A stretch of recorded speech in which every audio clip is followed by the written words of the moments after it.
Hello प्यारे बच्चों, आज हम लोग डिस्कस करने जा रहे हैं एल्डिहाइड कीटोन का लेक्चर नंबर 2। लेक्चर नंबर 1 में मैंने मेथड ऑफ प्रिपरेशन लगभग सारे खत्म कर दिए थे। अब एक आध जो बचे हैं वो बता देता हूँ। जैसे अल्कोहल के ऑक्सीडेशन से भी एल्डिहाइड कीटोन बनता है, मगर अल्कोहल का ऑक्सीडेशन मैं अल्कोहल वाले चैप्टर में पूरी डिटेल में बता के आया हूँ। तो अल्कोहल के ऑक्सीडेशन से फिर से एल्डिहाइड कीटोन के लिए वो ऑक्सीडेशन कराना जरूरी नहीं है, तो वो ऑक्सीडेशन से भी एल्डिहाइड कीटोन बनता है, वो वहां देख लीजिएगा यदि आपको ध्यान है तो। ठीक है, अब सिर्फ एक आध पॉइंट बचे हैं, उनको बता के हम लोग केमिकल प्रॉपर्टी पे चलते हैं। तो देखिए, अल्कोहल मेथड ऑफ प्रिपरेशन में एक रिएक्शन है इंपॉर्टेंट, जिसको कहते हैं इटार्ड रिएक्शन। ये एक इंपॉर्टेंट रिएक्शन है, तो इसको हम लोग देख लेते हैं। इटार्ड रिएक्शन से कैसे एल्डिहाइड बनता है, इस बात को जरा हम समझते हैं। ठीक है, क्या होता है जरा देखो, हमारे पास टाइलुइन होता है, टाइलुइन ऑक्सीडाइज बाय क्रोमिक एसिड। ठीक है ना, CrO2Cl2, इसको क्या बोलते हैं? इसको बोलते हैं क्रोमाइल क्लोराइड। हो सकता है किसी बच्चे ने क्रोमाइल क्लोराइड टेस्ट स्कूल में किया हो। देखो, toluene oxidise by chromyl chloride in presence of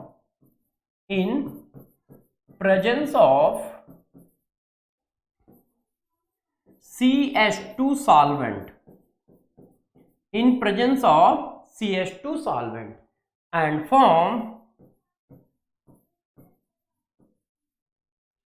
aldehyde, मतलब बेंजल्डिहाइड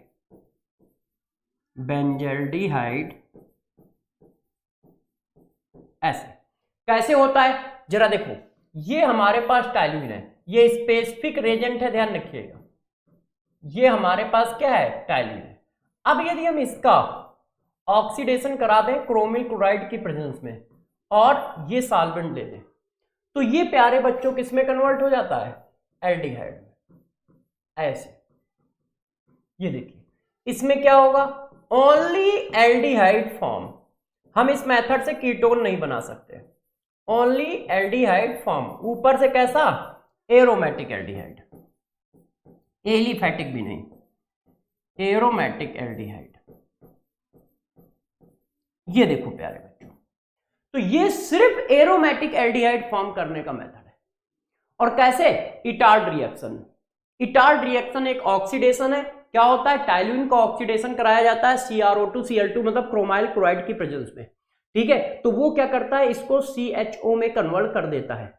ये एक नेम रिएक्शन है, इसको ध्यान रखें, ये इंपॉर्टेंट भी है, ध्यान रखिएगा, ये इंपॉर्टेंट भी है प्यारे बच्चों। ये देखो, तो इस विशेष का ध्यान रखें। अब हम लोगों ने मेथड ऑफ प्रिपरेशन प्यारे बच्चों पूरे कर लिए।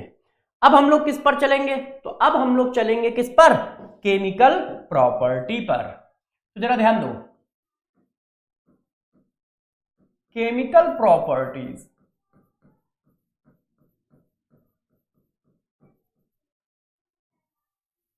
केमिकल प्रॉपर्टी पे हम चलते हैं। देखो जरा, एल्डिहाइड कीटोन की केमिकल प्रॉपर्टी किस तरह से काम करती है, उस पर हम फोकस करते हैं।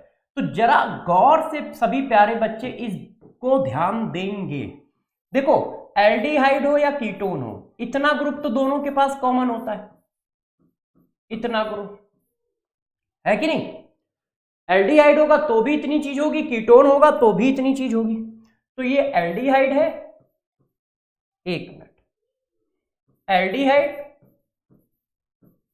एंड कीटोन, दोनों में ये वाला पार्ट जरूर कॉमन होता है कि नहीं होता है? CH3COH आ गया तो एल्डिहाइड, CH3COCH3 आ गया तो कीटोन। अब गौर से समझिएगा इस बात को कि कब कब कौन कौन सी रिएक्शन होती हैं और कैसे होती हैं, तो इस पर आपको फोकस रखना बहुत जरूरी है। देखो प्यारे बच्चों, आपको उसी बात के फोकस के लिए कुछ बातें बताता हूं, जरा ध्यान दीजिए कि वो बातें क्या है। देखो, एक रिएक्शन करने का पॉइंट ये है, मैं जब भी आपको प्रॉपर्टी पढ़ाता हूं तो सबसे पहले मॉलिक्यूल के नेचर के बारे में बताता हूं, तो वही बता रहा हूं। यहां पर देखो क्या है? डेल पॉजिटिव है और यहां पर डेल निगेटिव है। डेल पॉजिटिव होने की वजह से ये क्या करता है? पॉजिटिव है तो क्या करेगा? न्यूक्लियोफाइल का एडिशन करेगा, है कि नहीं? तो इसकी वजह से स्टार्ट हो जाती है इसके पास न्यूक्लियोफाइल एडिशन रिएक्शन और न्यूक्लियोफाइल एडिशन रिएक्शन और न्यूक्लियोफाइल एडिशन एलिमिनेशन रिएक्शन, दो तरह की रिएक्शन इस कार्बन की वजह से आती है। ये देखो कैसे आती है जरा समझना। कार्बन पे पॉजिटिव चार्ज है, हाईली पोलर बॉन्ड है, हाईली पोलर बॉन्ड है तो न्यूक्लियोफाइल आसानी से अटैक कर जाएगा। तो न्यूक्लियोफाइल एडिशन रिएक्शन का मतलब होता है सिर्फ न्यूक्लियोफाइल का ऐड होना, उसमें कुछ निकले ना। और न्यूक्लियोफिलिक एडिशन एलिमिनेशन रिएक्शन का मतलब है उसमें कुछ ऐड हुआ है और फिर कुछ निकला भी है। तो ये दो अलग अलग टाइप की मैकेनिज्म है। तो कार्बन पर पॉजिटिव होने की वजह से ये दो तरह की मैकेनिज्म आ जाती है। न्यूक्लियोफिलिक एडिशन रिएक्शन मतलब न्यूक्लियोफाइल का ऐड होना और कुछ निकला नहीं है, इसका मतलब ये होता है। जरा समझिए इसका मतलब क्या है। इसका मतलब इतना है, addition of nucleophile and further hydrolysis, ज्यादा से ज्यादा ये बस एडिशन ऑफ न्यूक्लियोफाइल, कोई भी चीज एलिमिनेशन नहीं होगा। एक मिनट इसको जरा पीछे कर दे। एडिशन ऑफ न्यूक्लियोफाइल, ठीक है, no removal of atom oblique molecule. Nucleophilic addition reaction का मतलब है सिर्फ न्यूक्लियोफाइल ऐड होगा, कोई चीज रिमूव नहीं होगी। इसका मतलब क्या होता है तो जरा इसका मतलब समझो। Addition of nucleophile, addition of nucleophile and further removal of molecule oblique atom, उसके बाद उससे कुछ रिमूव भी होगा। तो इसीलिए कहा गया एडिशन और एलिमिनेशन। एलिमिनेशन का मतलब रिमूव होना होता है ना। तो ये दो तरह की मैकेनिज्म आती है इस कार्बोनाइल ग्रुप की वजह से। इस कार्बोनाइल ग्रुप की वजह से क्या होता है, एल्डिहाइड कीटोन में दो तरह की मैकेनिज्म, दो तरह की रिएक्शन जनरेट होती है। क्योंकि कार्बन पर प्लस आया है, तो कार्बन पर प्लस आया तो वो अपने को क्या करता है, ऐड करता है। वो अपने को ऐड करता है, मतलब उस पर कोई चीज ऐड होती है, इसलिए बोलते हैं न्यूक्लियोफिलिक एडिशन रिएक्शन। और न्यूक्लियोफिलिक एडिशन, पहले न्यूक्लियोफाइल ऐड हो गया, कुछ निकल गया, तो उसको कहते हैं न्यूक्लियोफिलिक एडिशन एलिमिनेशन रिएक्शन। ये कार्बन की वजह से होती है। अगला इंपॉर्टेंट पॉइंट ये है, ये हाइड्रोजन। ये हाइड्रोजन इंपॉर्टेंट क्यों है जरा समझिए इस बात को कि ये हाइड्रोजन इंपॉर्टेंट क्यों है। ये अल्फा हाइड्रोजन है। ये क्या है, अल्फा हाइड्रोजन। ये भी बहुत सारी रिएक्शन करता है, ये बहुत सारी नेम रिएक्शन करता है। क्यों, क्योंकि ये हाइड्रोजन जो होता है एक्टिव होता है। वेरी वीक एसिडिक लिख सकते हो, वेरी वीक एसिडिक। क्यों, क्योंकि यदि ये हाइड्रोजन निकाल दोगे प्यारे बच्चों तो ये इसमें कन्वर्ट हो जाएगा। और ये क्या है, ये एक स्टेबल आयन है क्योंकि इसमें रेजोनेंस है। ये देखो, तो इस हाइड्रोजन की भी अपनी रिएक्शन होती है, और इस हाइड्रोजन की जो भी रिएक्शन है वो सब नेम रिएक्शन है। और हाइड्रोजन निकालने के बाद ये जनरेट क्या कर देता है, एक न्यूक्लियोफाइल, इस तरह का न्यूक्लियोफाइल। तो अल्फा हाइड्रोजन की रिएक्शन सारी की सारी नेम रिएक्शन है, इंपॉर्टेंट रिएक्शन है। ये है बस एल्डिहाइड कीटोन में यही होता है। अब वो बात अलग है कि इसकी रिएक्शन करने में हम लोगों को बहुत मेहनत करेगी क्योंकि बहुत सारी रिएक्शन होंगी। एल्डिहाइड कीटोन का बस इतना ही नेचर होता है, या तो कार्बोनाइल ग्रुप पे अटैक या फिर अल्फा हाइड्रोजन पे अटैक, बस इतना होना है। कब कब कहां कहां होगा वो मैं पढ़ा दूंगा अभी एक एक करके। तो जरा देखो, एल्डिहाइड कीटोन के पास क्या है, इसका कॉन्सेप्चुअल मेथड क्या है। तो इसका कॉन्सेप्ट इतना सा है। कॉन्सेप्ट तो समझ गए ना आप लोग कि भाई कॉन्सेप्ट क्या है, कॉन्सेप्ट क्या है। तो कॉन्सेप्ट इतना सा है, एल्डिहाइड कीटोन के पास सिर्फ दो जगह होती है जहां से वो रिएक्शन करता है, एक कार्बोनाइल ग्रुप और एक अल्फा हाइड्रोजन। मगर कार्बोनाइल ग्रुप में दो तरह की मैकेनिज्म इन्वॉल्व है, न्यूक्लियोफिलिक एडिशन रिएक्शन और न्यूक्लियोफिलिक एडिशन एलिमिनेशन रिएक्शन।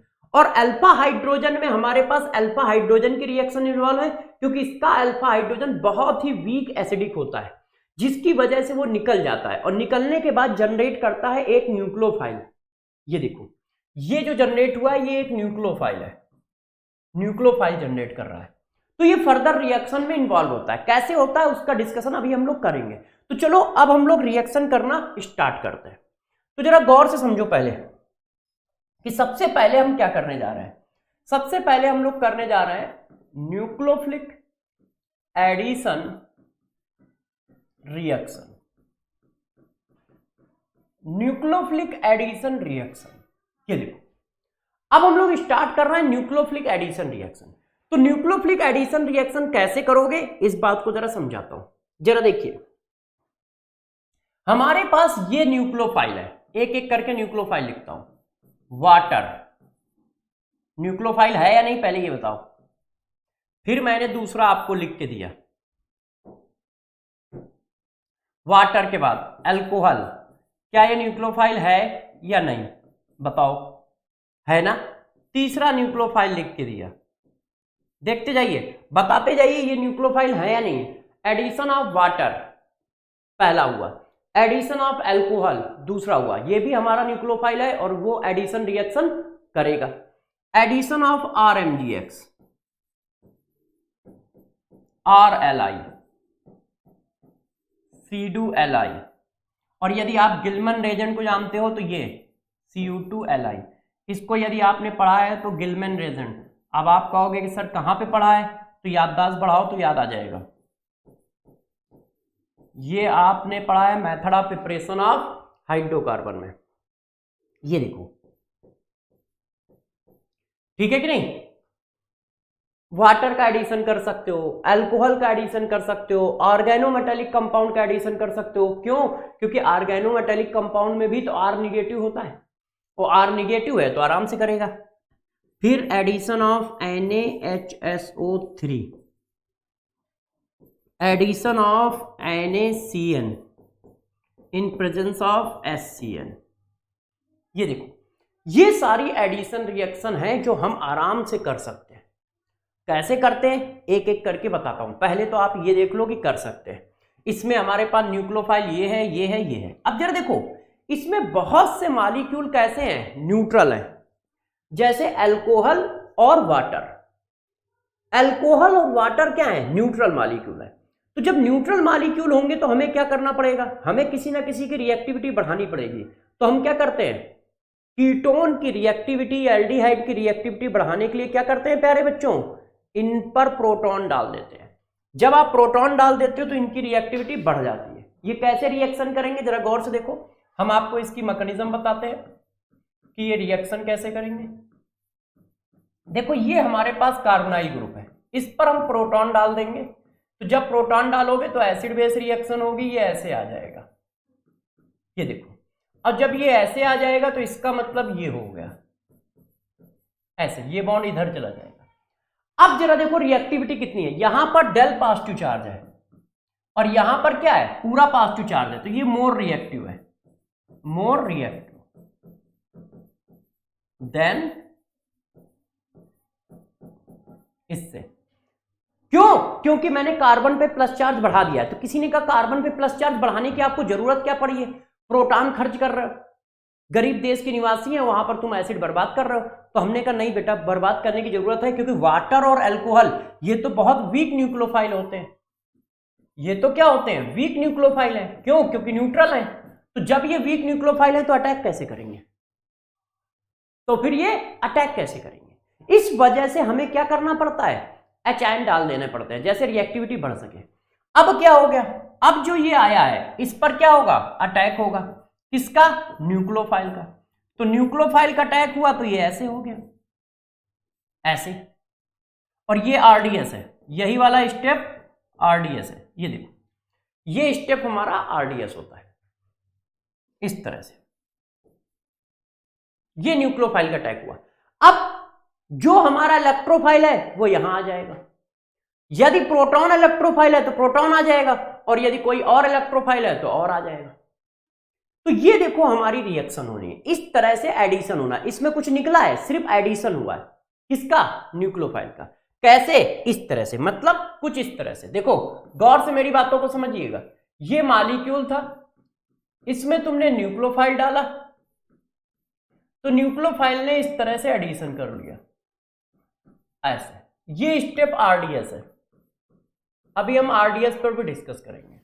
फिर आपने क्या किया, इलेक्ट्रोफाइल इसको दे दिया और ये इस तरह से हो गया ऐसे। ये देखो, हम कभी कभी रिएक्टिविटी बढ़ाने के लिए प्रोटोनेशन करते हैं। ये न्यूक्लियोफिलिक एडिशन रिएक्शन है, देखो सिर्फ ऐड हुआ है, कुछ हटा नहीं है, ये न्यूक्लियोफिलिक एडिशन है। इसकी रिएक्टिविटी का ऑर्डर, तो रिएक्टिविटी के लिए जरा समझो, मैं पीछे पढ़ा चुका हूं, गौर समझिए। ऐसे मॉलिक्यूल की रिएक्टिविटी काफी बार डिस्कस हुई है। रिएक्टिविटी इनवर्सली प्रोपोर्शनल है स्टेरिक हिंड्रेंस के। स्टेरिक हिंड्रेंस, जितना ज्यादा स्टेरिक हिंड्रेंस होगा उतनी कम रिएक्टिविटी होगी। मगर ये कब होगा, जब वेरिएबल क्या हो, एल्काइल ग्रुप।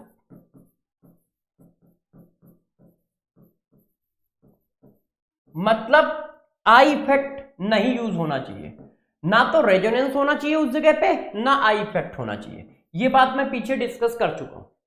ये वाला कब रूल लगाओगे, रिएक्टिविटी का, गौर से बात समझिएगा।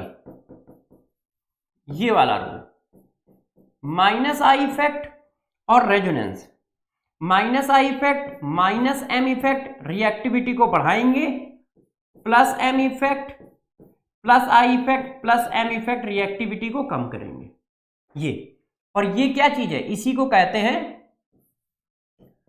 Positive charge of carbonyl carbon. Carbonyl carbon, इस बात को थोड़ा समझाने की कोशिश करता हूं। देखो रिएक्टिविटी जो है positive charge of carbonyl carbon के डायरेक्टली प्रोपोर्शनल होती है। ये कब होता है, जब हमारे पास वेरिएबल होते हैं क्या, minus I effect minus M effect, मतलब I effect M effect variable होते हैं, माइनस हो या प्लस, माइनस हो या प्लस। यदि ये वेरिएबल है तब ऐसा होगा। तो गौर से समझिए आप, यदि रेजोनेंस और इंडक्टिव इफेक्ट वेरिएबल है तो ये वाला रूल लगाओगे, तब ये वाला रूल लगाओगे। और यदि वो कांस्टेंट है, सॉरी, यदि वो कांस्टेंट है तो ये वाला रूल लगाओगे। आपको ये बात देखनी है कब कौन सा रूल लगाना है। आई इफेक्ट एम इफेक्ट नहीं है तो स्टेरिक हिंड्रेंस से क्वेश्चन को सॉल्व किया जाएगा। आई इफेक्ट एम इफेक्ट है तो फिर हम लोग प्लस चार्ज से सॉल्व करेंगे। क्यों, क्योंकि आरडीएस ये वाला स्टेप है, इसमें न्यूक्लियोफाइल का अटैक होना है। यदि यहां पर प्लस चार्ज ज्यादा होगा तो इलेक्ट्रोस्टैटिक्स फोर्स ज्यादा होगा, इलेक्ट्रोस्टैटिक्स फोर्स ज्यादा होगा तो तेजी से अटैक करेगा। मगर यदि यहां पर बल्की ग्रुप होंगे तो अटैक करने में टेंशन होगी। फॉर एग्जाम्पल, यदि हमसे ये क्वेश्चन पूछा जाए, गौर से देखिएगा, ये फॉर्मेल्डिहाइड है, ये एसिटल्डिहाइड है, ये कीटोन है, सॉरी कीटोन तो पहले लिख दिया है, इसको एसिटल्डिहाइड कर देता हूं, और ये प्यारे बच्चों कीटोन है। अब मैं आपसे बस इतना पूछना चाह रहा हूं, इनमें से किसकी रिएक्टिविटी ज्यादा है न्यूक्लियोफिलिक एडिशन रिएक्शन की? तो जरा बताना, क्या आई इफेक्ट वेरिएबल है? नहीं, सिर्फ स्टेरिक हिंड्रेंस है, माइनस आई वेरिएबल माना जाएगा। तो स्टेरिक हिंड्रेंस क्या हो रहा है, बढ़ रहा है, तो रिएक्टिविटी क्या होगी, कम हो रही होगी। तो रिएक्टिविटी ऑर्डर क्या आएगा, ऐसा आएगा। रिएक्टिविटी ऑर्डर कैसा आएगा, ऐसा आएगा। क्यों, क्योंकि स्टेरिक हिंड्रेंस बढ़ता चला जा रहा है। इसके पास कोई कार्बोनाइल एल्काइल ग्रुप नहीं है, इसके पास एक है, इसके पास दो है। तो जैसे जैसे स्टेरिक हिंड्रेंस बढ़ेगा रिएक्टिविटी कम होगी। अब यही बात मैंने यहां पे कर दी, गौर समझो। ये देखो CCH2 A और B। अब मैंने कहा जरा इनमें रिएक्टिविटी का ऑर्डर लगाओ, A की ज्यादा है कि B की ज्यादा है? तो जरा देख के बताओ, यहां पर माइनस आई इफेक्ट वाला ग्रुप आ गया कि नहीं? और माइनस आई इफेक्ट वाला ग्रुप आ गया है तो प्लस चार्ज देखोगे, जितना ज्यादा माइनस आई इफेक्ट उतना ज्यादा रिएक्टिविटी। अब इसके पास तो माइनस आई इफेक्ट वाला ग्रुप है ही नहीं, और इसके पास क्या है, माइनस आई इफेक्ट वाला ग्रुप है। और माइनस आई इफेक्ट वाला ग्रुप क्या करेगा, इलेक्ट्रॉन को खींचेगा, और जब वो इलेक्ट्रॉन खींचेगा तो प्लस चार्ज बढ़ जाएगा, और प्लस चार्ज बढ़ गया तो रिएक्टिविटी बढ़ गई। यदि माइनस आई इफेक्ट है और रेजोनेंस है तो हम उस पर देखेंगे, और उसके बेसिस पे क्या देखोगे कि वो प्लस चार्ज को बढ़ा रहा है कि नहीं।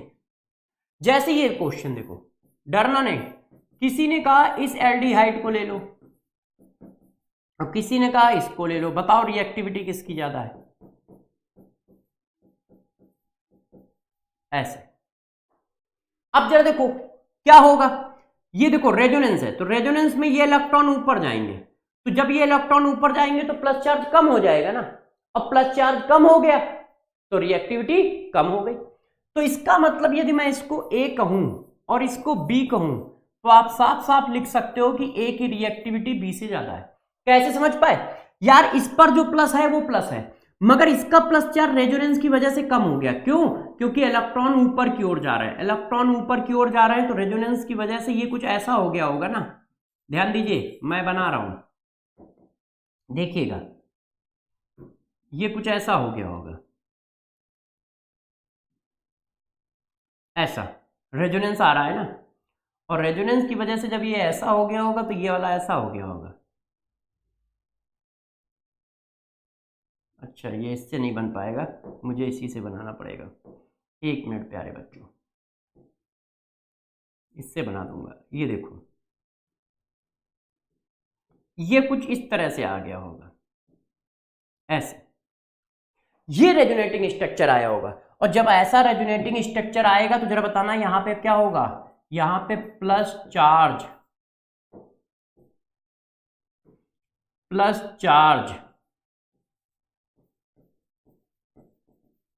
डेंसिटी क्या हो जाएगी, डिक्रीज कर जाएगी, decreases due to resonance. Resonance की वजह से प्लस चार्ज की डेंसिटी डिक्रीज कर गई, और प्लस चार्ज की डेंसिटी डिक्रीज कर जाएगी तो रिएक्टिविटी डिक्रीज कर जाएगी, इसीलिए ए ज्यादा रिएक्टिव होगा बी से। और यहां पर एक बात भी निकल के आ जाती है आपके लिए, वो ये क्या, जरा गौर समझो, aliphatic aldehyde are more reactive than aromatic aldehyde.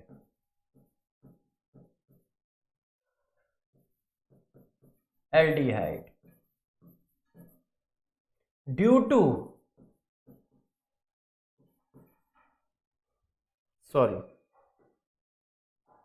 ये देखो, एलिफैटिक एल्डिहाइड जो होंगे वो एरोमेटिक एल्डिहाइड से ज्यादा रिएक्टिव होंगे। क्यों? क्योंकि एरोमेटिक एल्डिहाइड में रेजोनेंस आ जाएगा जिससे उस पर प्लस चार्ज कम हो जाएगा, तो ये ए बी से ज्यादा रिएक्टिव है। अब मान लो कहीं पर बात को फंसा दे, जरा देखना, किसी ने क्वेश्चन ऐसे दे दिया तो क्या कहोगे, तुम कहोगे यार सर ये तो हम फंस गए। देखिए, एक एल्डिहाइड ये है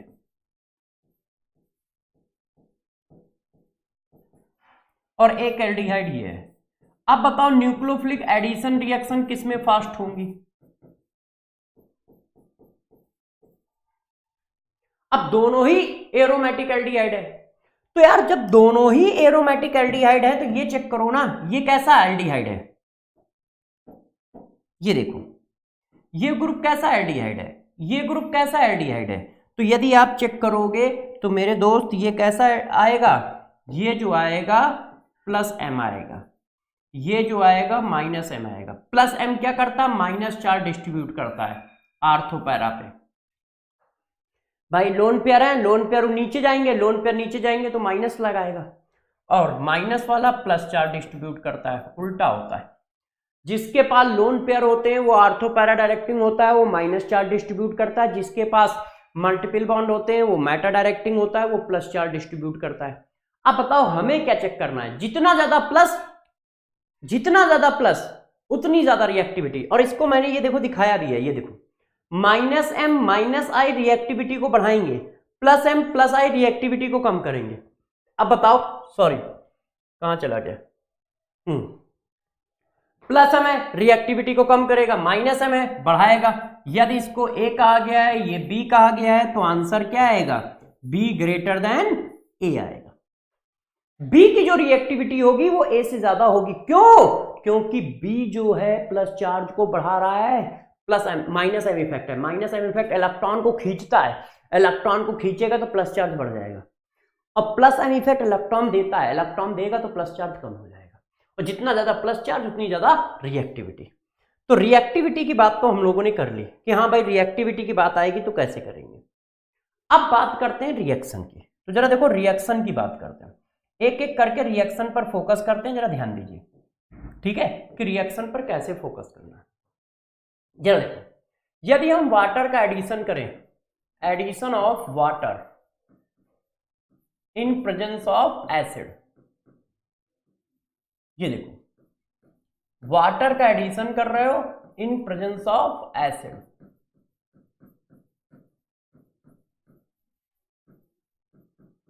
एसिड क्यों ले रहे हैं? रिएक्टिविटी बढ़ाने के लिए।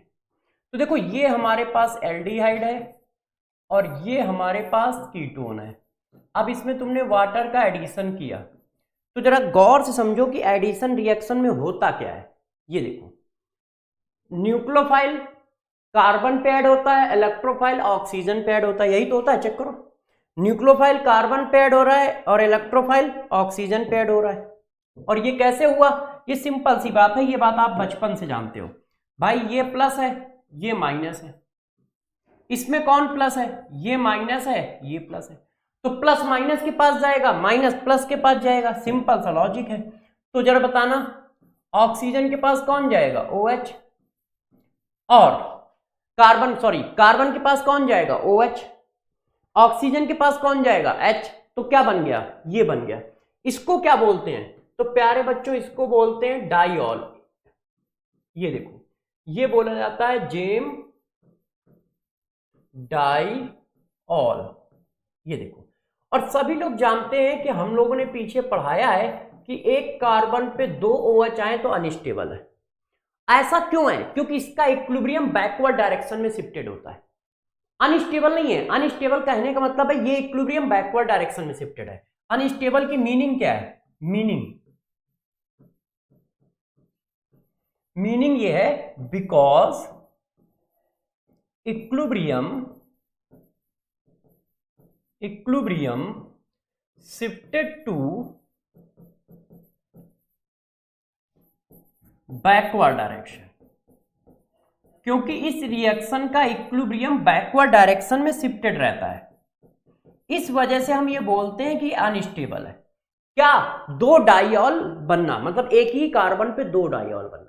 तो जब हम एल्डिहाइड कीटोन की रिएक्शन मतलब वाटर के साथ हाइड्रोलिसिस करते हैं इन प्रेजेंस ऑफ एसिड या इन प्रेजेंस ऑफ बेस, तो डाइऑल बनते हैं। वो डाइऑल अनस्टेबल होते हैं। जैसे किसी ने ये बना दिया, ये देखो, तो यदि आपने वाटर की करा दी रिएक्शन इसके साथ, तो क्या होगा? प्लस को माइनस मिलेगा, माइनस को प्लस मिलेगा, तो ये ऐसे आ जाएगा।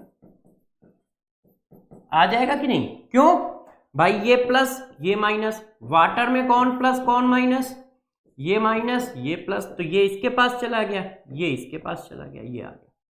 अब ये फिर डाइऑल बन गया, तो इसका इक्विलिब्रियम फिर बैकवर्ड डायरेक्शन में शिफ्टेड है। ठीक है, तो जब एल्डिहाइड कीटोन की हाइड्रोलिसिस की जाती है, मतलब हाइड्रेशन किया जाता है, तो हाइड्रेशन जो होता है डाइऑल बनाता है, और वो डाइऑल अनस्टेबल होते हैं क्योंकि इक्विलिब्रियम बैकवर्ड डायरेक्शन में शिफ्टेड होता है। यदि इक्विलिब्रियम किसी वजह से फॉरवर्ड डायरेक्शन में शिफ्टेड हो जाए तो ये डाइऑल स्टेबल हो जाएंगे। ध्यान रखना, डाइऑल अनस्टेबल नहीं है। प्रॉब्लम ये है कि डाइऑल बनने वाली जो रिएक्शन है, उस रिएक्शन का इक्विलिब्रियम बैकवर्ड डायरेक्शन में है, इसलिए हम अनस्टेबल बोल रहे हैं। यदि किसी तरह से इक्विलिब्रियम फॉरवर्ड डायरेक्शन में आ जाए तो वो डाइऑल स्टेबल डाइऑल बोला जाएगा। नोट डाल के लिख रहा हूं, जरा समझिएगा। इन प्रेजेंस ऑफ, एक मिनट, ये देखो, इफ इक्विलिब्रियम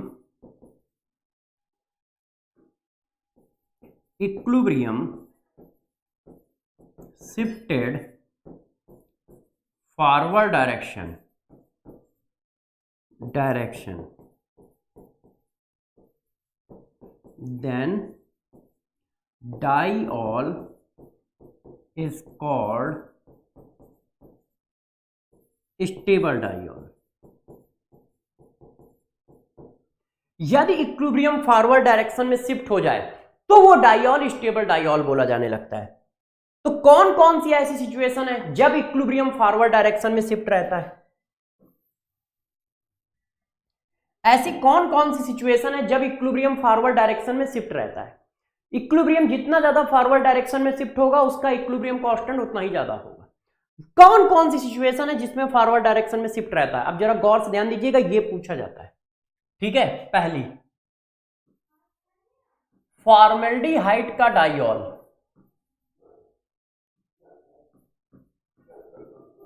और एसिटल्डिहाइड का डाइऑल, ये स्टेबल डाइऑल होते हैं।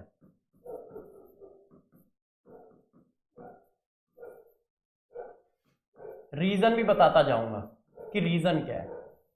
कौन से स्टेबल डाइऑल है? फॉर्मेल्डिहाइड और एसिटल्डिहाइड का डाइऑल। रीजन क्या है?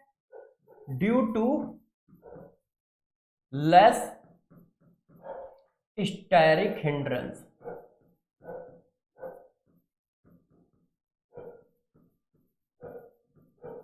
जरा देखो, फॉर्मेल्डिहाइड में ना के बराबर स्टेरिक हिंड्रेंस होता है, एसिटल्डिहाइड में भी सिर्फ एक कार्बन का स्टेरिक हिंड्रेंस है, इसलिए इनका इक्विलिब्रियम फॉरवर्ड डायरेक्शन में शिफ्ट होता है और ये एक स्टेबल डाइऑल बोले जाते हैं।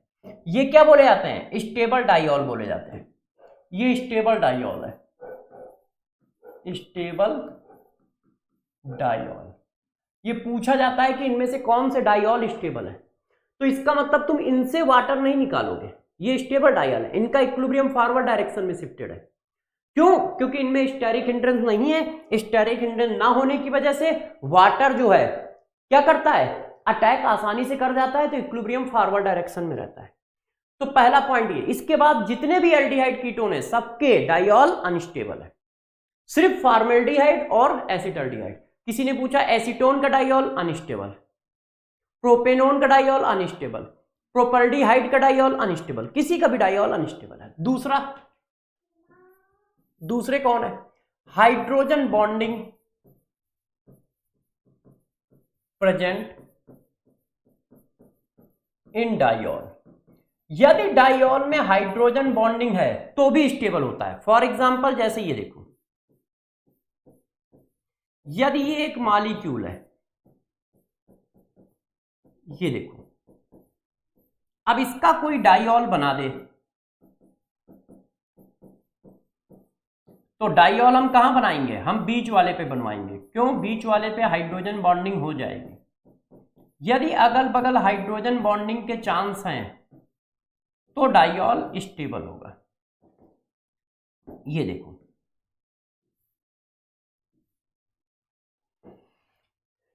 जिनके पास भी हाइड्रोजन बॉन्डिंग की पॉसिबिलिटी है वो सब डाइऑल स्टेबल होंगे। और हाइड्रोजन बॉन्डिंग की पॉसिबिलिटी तभी आएगी जब अगल बगल सी हो। जैसे ये देखो, एक मॉलिक्यूल लिख दिया ए, एक मॉलिक्यूल ये लिख दिया। अब आप देख के बताना क्या इसमें पॉसिबिलिटी है स्टेबल डाइऑल होगा? ये देखो, इसमें भी हाइड्रोजन बॉन्डिंग है, ये कर लेगा और ये दोनों हाइड्रोजन बॉन्डिंग कर लेंगे। इसी तरह ये देखो, क्या इसमें हाइड्रोजन बॉन्डिंग की पॉसिबिलिटी है? ये तीनों एक ही जैसे तो हैं, तो इनका भी डाइऑल क्या होगा? स्टेबल होगा। एक ही जैसे है तो ये सब स्टेबल डाइऑल बनाएंगे। किसकी वजह से? रीजन क्या है? Due to hydrogen bonding, due to hydrogen bonding, equilibrium shifted forward direction,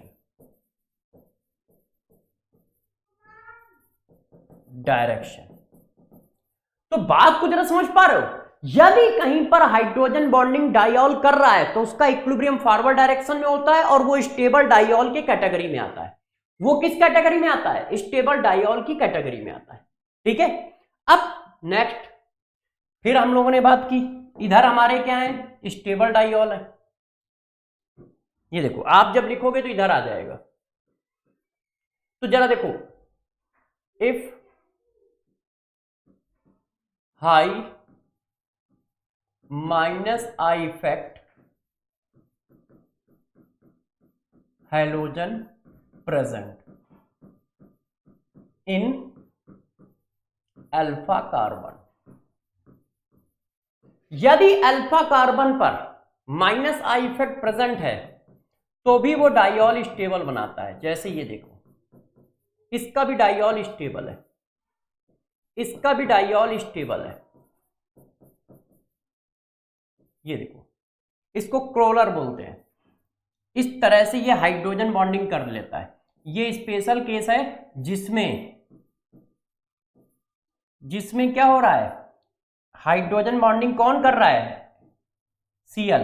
नहीं तो हम लोगों ने पढ़ाया है कि Cl हाइड्रोजन बॉन्डिंग नहीं करता है, यदि आपको अच्छे से ध्यान हो तो, मगर यहां पर Cl हाइड्रोजन बॉन्डिंग कर रहा है इस तरह से। ये देखो, और ये डाइऑल कैसा है, स्टेबल डाइऑल है ये।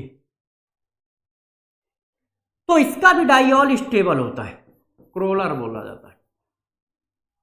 तो यदि कहीं पर अल्फा कार्बन पर 3 हैलोजन लगे हैं, माइनस आई इफेक्ट होना चाहिए, हाई माइनस आई इफेक्ट, तो वो स्टेबलाइज कर जाता है। उसका डाइऑल क्या होता है, स्टेबलाइज कर जाता है। ये देखो इस तरह से। और डाइऑल स्टेबलाइज कर रहा है मतलब इक्विलिब्रियम कांस्टेंट बढ़ रहा है। भाई यदि रिएक्शन फॉरवर्ड डायरेक्शन में जा रही है तो इक्विलिब्रियम कांस्टेंट भी तो बढ़ रहा है। तो एक सिचुएशन समझ पाए क्या है, कितनी सिचुएशन है, कब कब कैसा कैसा होगा। एक मैंने ही बताया कि नॉर्मल केस में सिर्फ 2 के डाइऑल स्टेबल होते हैं, formaldehyde, acetaldehyde. Hydrogen bonding presence होने पर डाइऑल स्टेबल होते हैं। तो बच्चों ने कहा हम कैसे पकड़ेंगे हाइड्रोजन बॉन्डिंग है या नहीं। हाइड्रोजन बॉन्डिंग की कंडीशन यही है, 3 CO ग्रुप एक साथ, 3 CO ग्रुप एक साथ आना। देखो 3 CO ग्रुप एक साथ आ रहा है, जब 3 CO ग्रुप एक साथ आ जाए तो समझ लेना वो डाइऑल स्टेबल डाइऑल होगा। अब यदि इसमें कैसे पकड़ोगे, यदि हमारे पास अल्फा कार्बन पर 3 हैलोजन है, मिनिमम 3, तो भी डाइऑल स्टेबल होगा। जैसे ये देखो, इनके भी डाइऑल स्टेबल होंगे। वो हैलोजन कौन होने चाहिए, फ्लोरीन और क्लोरीन। क्यों, क्योंकि ये माइनस आई इफेक्ट ज्यादा लगाते हैं। माइनस आई इफेक्ट आने से स्टेबिलिटी बढ़ती है। ये देखो, ये सब कैसे हैं, स्टेबल डाइऑल। और 5 नंबर रिंग स्ट्रेन, यदि कहीं पर रिंग स्ट्रेन रिड्यूस हो रहा है तो भी डाइऑल स्टेबल होता है। If ring strain reduce during hydration, hydration करने पर यदि रिंग स्ट्रेन रिड्यूस हो रहा है तो उसका भी डाइऑल स्टेबल होता है। जैसे ये देखो, ये कार्बन मेरे प्यारे बच्चों कैसा है, sp2, तो इसका एंगल कितना होगा 120, और जबकि ये ट्रायंगल है, ट्रायंगल का एंगल कितना होता है 60। तो जरा गौर समझो, रियलिटी में इसका एंगल होना कितना चाहिए था 120, मगर है कितना 60। इसी को रिंग स्ट्रेन कहते हैं। रिंग स्ट्रेन का मतलब हाइब्रिडाइजेशन के थ्रू जितना एंगल होना चाहिए उतना एंगल ना होना, हाइब्रिडाइजेशन के थ्रू जितना एंगल होना चाहिए उतना एंगल ना होना, रिंग स्ट्रेन है। अब जरा देखो, यदि मैंने इसका हाइड्रेशन कर दिया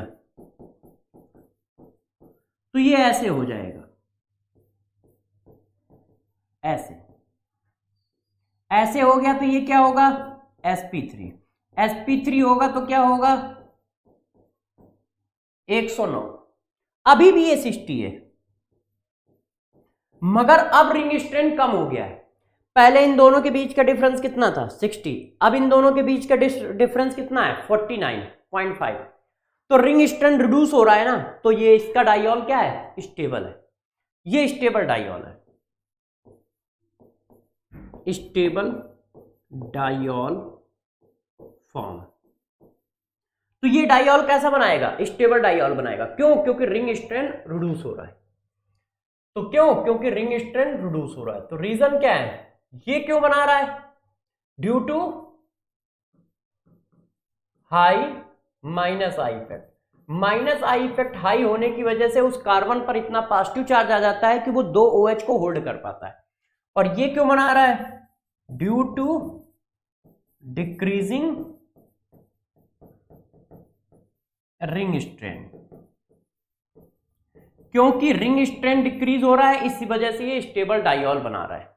ऐसे कर लोगे तो जरा देखो यार, डाइऑल के केस में ये बात थी, इतनी बात क्लियर हुई ना। कब कब डाइऑल स्टेबल होगा, डाइऑल बनता कैसे ये तो सब जानते हैं। एक OH आया, एक H आया, डाइऑल बन गया, हाइड्रेशन हो गया। एसिड की प्रेजेंस में भी हो गया, बेस की प्रेजेंस में भी होगा, मगर वो डाइऑल स्टेबल बोले जाएंगे जिनका इक्विलिब्रियम फॉरवर्ड डायरेक्शन में शिफ्ट होगा, जनरली बैकवर्ड डायरेक्शन में शिफ्टेड होता है। अब next reaction with alcohol, alcohol in presence of acid, इनसे कराओ तो यार करा दोगे, इसमें क्या है जरा बताइए। आपने किससे रिएक्शन कराई, अल्कोहल से, प्रेजेंस किसकी ले रखी है, एसिड की। एसिड की प्रेजेंस क्यों ले रखी है, रिएक्टिविटी बढ़ाने के लिए। अब जरा बताइए कैसे एडिशन होगा, तो यार जरा इसमें बताओ प्लस कौन माइनस कौन, इसमें बताना प्लस कौन माइनस कौन, ऐड कर दो, प्लस को माइनस दिया, माइनस को प्लस दिया, ये देखो इसको बोलते हैं हेमी एसिटल, हेमी एसिटल। ऐसे हेमी एसिटल का मतलब क्या है, हेमी एसिटल का मतलब दोस्त ये है जब एक कार्बन से एक OH और एक OR जुड़ा हो, सेम कार्बन से OH और OR अटैच हुआ है तो वो हेमी एसिटल ग्रुप होता है। हम इस पर फर्दर अटैक करा देते हैं ऐसे, तो जब फर्दर अटैक करा दोगे तो देखो क्या होगा, प्रोटॉन का इस पे अटैक हो गया, ये ऐसे आ गया और ये ऐसे आ गया। प्रोटॉन का अटैक इस पर भी हो सकता है, इस पर भी हो सकता है, इस पर हुआ तो रिएक्शन पीछे चली जाएगी, क्यों, क्योंकि फिर ये लीव होगा। अब क्या है, वाटर गुड लिविंग ग्रुप हो गया, वाटर कैसा है, गुड लिविंग ग्रुप है, न्यूट्रल हो गया ना, तो ये गुड लिविंग ग्रुप है।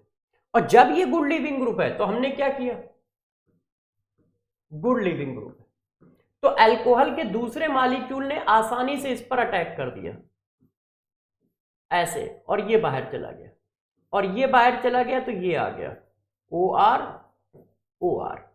इसको क्या कहते हैं, इसको बोलते हैं एसिटल, इसको क्या बोलते हैं, एसिटल।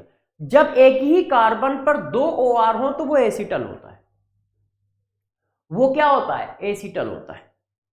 जब एक ही कार्बन पे 2 OR हो तो वो एसिटल होता है। ऐसे रिएक्शन चल रही है, रिएक्शन थ्रू आउट इक्विलिब्रियम पे रहती है ऐसे। अब मान लो इस पर प्रोटॉन अटैक कर गया होता, इस पर प्रोटॉन अटैक करेगा तो फिर अल्कोहल मालोगे तो यही वाला प्रोडक्ट तो आ जाएगा, हेमी एसिटल से चले हेमी एसिटल पे आ गए। इस वजह से मैंने प्रोटॉन वाटर पे दिया है, मतलब OH पे दिया है। भाई OH पे अटैक करने की प्रोबेबिलिटी है तो OR पे भी अटैक करने की प्रोबेबिलिटी है ना, मगर OR पे अटैक करा दोगे तो हेमी एसिटल से हेमी एसिटल बनेगा, रिएक्शन आगे नहीं जाएगी, बस डिफरेंट टाइप के हेमी एसिटल फॉर्म होंगे। और OH पे अटैक कराने पर आगे जाती है, इसलिए रिएक्शन इस तरह से चलती है। अब जरा गौर से समझना इस बात को, एक ही कार्बन से OH एक ही कार्बन से OR अटैच है तो ये हेमी एसिटल है। ये बात कह रहा हूं तो इसका मतलब इसका कहीं यूज होगा, बार बार बता रहा हूं। तो अब इस जगह देख लो, अब यही बात हम कीटोन के लिए कर लें। यदि ये कीटोन होता तो क्या बोलते हैं, एल्डिहाइड में हेमी एसिटल बोला जाता है, इसको एल्डिहाइड कर लो ऐसे, ये लो ऐसे। अब इसके लिए कर लो ROH H पॉजिटिव,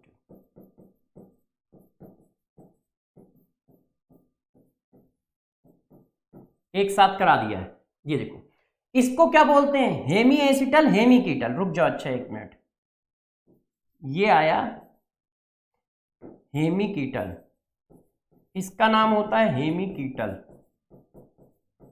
एक बार और करा दोगे तो मेरे दोस्त क्या आ जाएगा, हेमी वर्ड हट जाएगा और सिर्फ आ जाएगा कीटल। इसको क्या बोलते हैं, इसको बोलते हैं कीटल ऐसे। ये देखो, इस बात को आपको बहुत अच्छे से ध्यान रखना है, हेमी एसिटल हेमी कीटल, ये है, इस तरह से काम करते हैं। अब इसके लिए एक इंपॉर्टेंट बात, वो क्या है,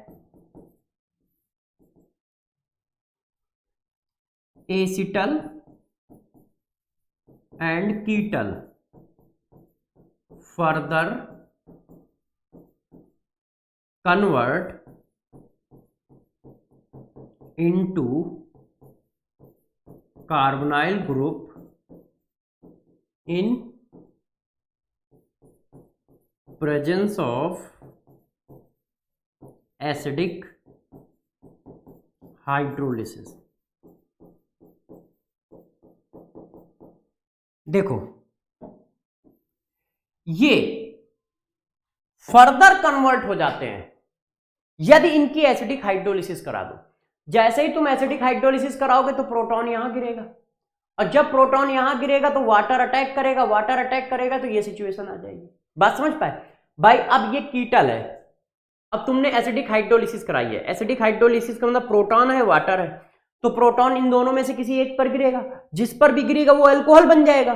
जैसे ही वो अल्कोहल बना तो बैक से वाटर अटैक मारेगा, अल्कोहल को बाहर कर देगा, क्योंकि अल्कोहल तो गुड लिविंग ग्रुप हुआ, तो यहां पहुंच गया।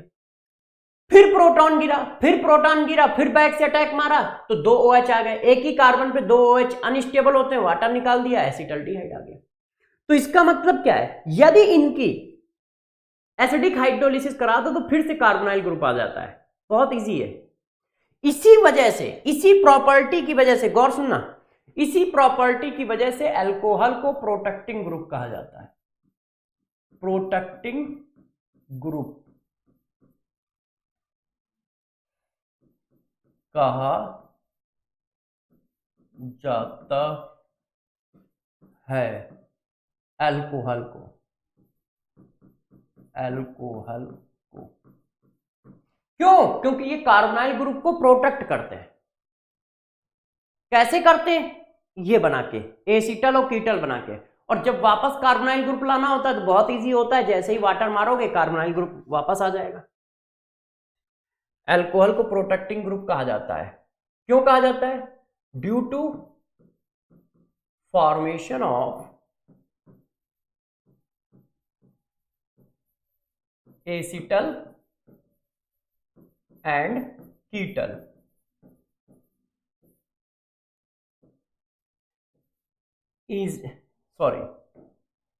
Acetal and ketal, acetal and ketal easily convert into carbonyl group by acidic hydrolysis। यदि इनकी एसिडिक हाइड्रोलिसिस करा दो तो इजीली ये ग्रुप में कन्वर्ट हो जाते हैं, इसीलिए इनको प्रोटेक्टिंग ग्रुप कहा जाता है। मान लो अभी इस बात को तुम नहीं हजम कर पा रहे होगे, तो थोड़ा सा मैं हजम कराता हूं, जरा गौर से देखिए। ये एक रिएक्शन है, ये देखो, एक ये रिएक्शन है, और इस पर मैंने बेस डाल दिया है NaOH। ये देखो, या मैंने इस पर ये डाल दिया है, ये रफ किधर करना है, ये देखो, मैंने इस पर ये डाल दिया है एथॉक्साइड। अब मैं चाहता हूं रिएक्शन यहां हो, वो यहां पर भी तो रिएक्शन कर सकता है? वो तो यहां पर भी रिएक्शन कर सकता है, तो क्या करो बताओ? तो हम क्या करते हैं, इसको प्रोटेक्ट कर लेते हैं। कैसे प्रोटेक्ट कर लेते हैं? पहले इसकी रिएक्शन अल्कोहल से करा देते हैं, ऐसे, तो अल्कोहल इसको आराम से प्रोटेक्ट कर लेगा इस तरह से, ऐसे। अब आप आराम से इसकी रिएक्शन इससे करा दो, डायरेक्ट नहीं हो सकती थी मगर इस स्टेप के थ्रू हो जाएगी। अब ये बैक से अटैक मार के इसको बाहर कर देगा और यहां पे लगा देगा OC2H5।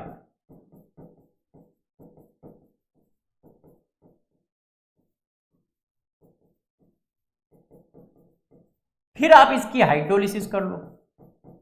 जैसे ही हाइड्रोलिसिस करोगे फिर से अल्काइल ग्रुप आ जाएगा। तो देखो आपने क्या किया, Br को OC2H5 से रिप्लेस भी करा दिया और कार्बोनाइल ग्रुप को कुछ हुआ भी नहीं। क्यों? क्योंकि इसने प्रोटेक्ट कर लिया था। जबकि हम ये डायरेक्ट कराते तो टेंशन थी, बाई प्रोडक्ट बन जाता। तो हमने इनडायरेक्ट कराई। मैंने क्या किया, पहले अल्कोहल डाल के प्रोटेक्शन किया और अल्कोहल डाल के प्रोटेक्शन कर लिया, फिर हमने इसको क्या किया, रिएक्शन करा दी, और फिर से वाटर की हाइड्रोलिसिस कर दी और ये बाहर आ गया, ये बाहर आ गया। तो इस बात को समझ पा रहे हो किस तरह से हमने किया है आसानी से। तो जरा गौर से इस बात को देखिएगा कि हमें करना कैसे है ना, और किस तरह से हम चीजों को आगे बढ़ा रहे हैं। अब जरा देखो, प्रोटेक्टिंग ऑर्डर भी कभी कभी पूछा जाता है कि प्रोटेक्टिंग ऑर्डर बताओ। तो प्रोटेक्टिंग ऑर्डर पूछा जाएगा तो तुम कैसे बताओगे, तो मैं बताता हूं। देखो, अल्कोहल प्रोटेक्टिंग ग्रुप है, मगर यदि अल्कोहल रिंग बना के प्रोटेक्ट कर रहा है तो और अच्छा होता है। यदि अल्कोहल रिंग बना के प्रोटेक्ट कर रहा है मेरे दोस्त तो और अच्छा होता है। जैसे अल्कोहल से ज्यादा अच्छा है इथाइलिन ग्लाइकॉल, इथाइलिन ग्लाइकॉल से ज्यादा अच्छा है SHA। ऐसा क्यों? क्योंकि ये रिंग बनाते हैं, ये इस तरह की रिंग बना देंगे। जरा समझिए, यदि मैंने अल्कोहल डाला ऐसे, एसिड की प्रेजेंस में, तो मैंने क्या पढ़ाया है, ये प्लस ये माइनस, ये माइनस ये प्लस, जोड़ दो तो ये ऐसे जुड़ गए भाई, माइनस के साथ प्लस, प्लस के साथ माइनस। ये देखो, अब आपने फिर डाल दिया तो प्रोटॉन इस पर गिर गया इस तरह से। अब बताओ क्या हो, अब क्या होगा, यही OH रिप्लेस कर देगा, हमें दूसरा चाहिए ही नहीं होगा ऐसे, और ये रिंग आ जाएगी इस तरह से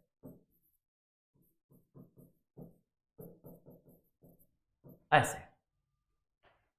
और ये ज्यादा अच्छा प्रोटेक्ट कर रहा है क्योंकि रिंग फॉर्मेशन कर रहा है, और सल्फर वाली रिंग ज्यादा स्टेबल होती है इसलिए वो और ज्यादा अच्छा प्रोटेक्ट करता है। तो जो रिंग फॉर्म करते हैं वो ज्यादा अच्छे से प्रोटेक्ट करते हैं किसको, इसको, ठीक है।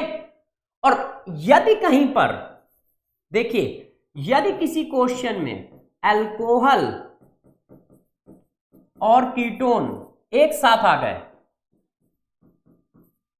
ये देखो, और मैंने एसिड डाल दिया, तो वो आपस में रिएक्शन कर जाएंगे। जैसे अलग अलग डाल लो, मान लो एक ही कंपाउंड में अल्कोहल भी है, एक ही कंपाउंड में कार्बोनाइल ग्रुप भी है, ये देखो, तो अब तो दोनों एक ही कंपाउंड में है, तो क्या रिएक्शन नहीं करेंगे, अब तो और फास्ट करेंगे, बाहर से डालने की जरूरत ही नहीं है। ये देखो अल्कोहल है और ये देखो कीटोन है, कार्बोनाइल ग्रुप है, और आपने प्रोटॉन डाल दिया है, अब रिएक्शन और फास्ट होगी। क्यों? क्योंकि यहां पे प्रोटॉन गिरा और ये ऐसे कन्वर्ट हो गया।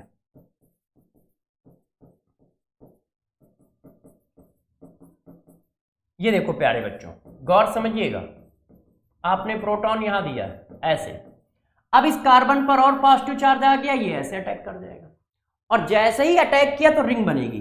अब रिंग कैसे बनाओगे आप, नंबर डालकर 1 2 3 4 5 मेंबर की रिंग बनानी है, इंक्लूडिंग ऑक्सीजन, क्योंकि ऑक्सीजन पे भी नंबर पड़ा है, वही ऑक्सीजन जाके OH से अटैच हो रहा है ना, यही ऑक्सीजन तो इसी से अटैच हो रहा है, सॉरी बच्चों, यही ऑक्सीजन तो इस C से अटैच हो रहा है। जब यही ऑक्सीजन इस C से अटैच हो रहा है तो रिंग फॉर्म होगी कितने मेंबर की, 5 मेंबर की, इंक्लूडिंग ऑक्सीजन, ऑक्सीजन भी इंक्लूड है, तो बस 5 मेंबर की एक रिंग बना दो ऑक्सीजन को इंक्लूड करके, और जहां से जो मन हो नंबर डाल दो, ऑक्सीजन से एक नंबर चालू करो, चाहे लेफ्ट साइड में जाओ चाहे राइट साइड में जाओ, मगर नंबर ऑक्सीजन से चालू करो, क्योंकि ऑक्सीजन पे एक डाला है तो एक से चालू कर दिया। अब जो जिस नंबर पे लगा है लगा दो, जैसा हमेशा किया है, 2 पे कुछ लगा है, 3 पे कुछ लगा है, 4 पे कुछ लगा है, 5 पे, जब 5 पे अटैक करेगा तो ये OH हो जाएगा, और 5 पे ही क्या लगा है, CH3 लगा है, बस ये आंसर आ गया। अब बता सकते हो ये हेमी एसिटल है या एसिटल है, जिस कार्बन पे OH है उसी कार्बन पे O आ रहा है, ये देखो O, और ये देखो इधर R जा रहा है, साइक्लिक OR, तो ये हेमी एसिटल है।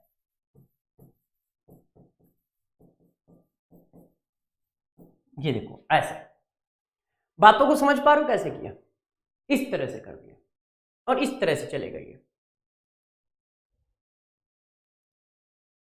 तो जब आप साइक्लाइजेशन करते हो तो और तेजी से रिएक्शन होती है। अब जरा देखो यार, एडिशन ऑफ RMgX,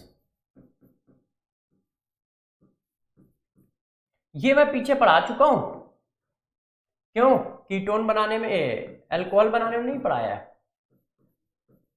तो कैसे होगी भाई? सिंपल सी बात है, ये प्लस ये माइनस, ये माइनस ये प्लस, दे दो यार, ये आ गया, है ना? एक्स डाल दो ऐसे।